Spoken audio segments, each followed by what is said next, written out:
Bonjour et bienvenue chers partenaires. Dans cette vidéo, nous allons examiner la dernière mise à jour de notre configurateur pour ordinateur personnel. Désormais, les capteurs TD, B et le E peuvent être configurés en utilisant le Bluetooth intégré de votre ordinateur portable. Actuellement, vous pouvez effectuer le calibrage de capteurs, modifier les paramètres, gérer le mot de passe, synchroniser l'heure de la boîte noire, réaliser l'étalonnage de réservoir, enregistrer le tableau d'étalonnage de réservoir dans la mémoire du capteur. Attention, le TD, B et le E ne peut être configuré qu'avec un ordinateur sous Windows 8 ou une version ultérieure. De plus, le module Bluetooth de votre appareil doit être compatible avec la technologie B et le E. Pour connecter le capteur, lancez le programme. Assurez-vous d'activer le module Bluetooth de votre ordinateur ou portable. Basculez du port COM, utilisé pour les capteurs filaires, vers le mode B et le E. Sélectionnez le modèle TD, B et le E. Lancez la recherche.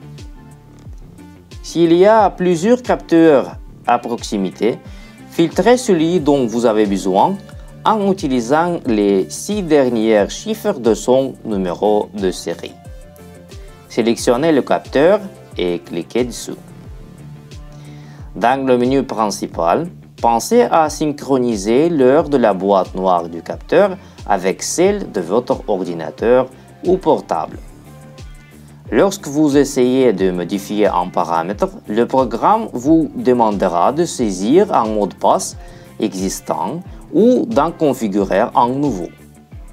Le mot de passe peut être géré dans le menu Paramètres. Vous pouvez également y sélectionner la plage de mesure, configurer le niveau de filtrage et gérer l'algorithme de compensation thermique. Attention, nous ne recommandons pas de désactiver cet algorithme, sauf si vous avez une alternative sur votre plateforme de surveillance. Dans le menu Paramètres, vous pouvez aussi gérer le chiffrement des données et activer ou désactiver la conversion en litres ou gallons dans le capteur. Pour que le TD, B et le E puissent convertir les mesures de niveau en litres, gallons ou d'autres unités, vous devez enregistrer le tableau d'étalonnage de réservoir dans la mémoire du capteur.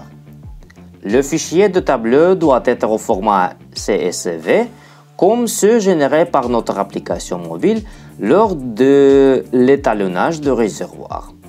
Le nombre maximal de lignes dans le tableau est de 50. À l'avenir, vous pourrez également configurer la connexion avec le TDQ, B et le E depuis le menu Paramètres. Dans le menu de calibrage, vous pouvez effectuer le calibrage de capteur sans carburant, avec carburant et manuellement en saisissant les valeurs d'un autre capteur. Bien que cette dernière méthode fasse gagner du temps, nous ne la recommandons pas car les capteurs ne sont presque jamais identiques, ce qui pourrait réduire la précision des rapports. Dans le menu d'étalonnage de réservoir, vous pouvez créer un tableau d'étalonnage. Le programme va créer un fichier sur votre ordinateur. Il faut choisir le dossier et le nom du fichier. Sélectionnez la méthode.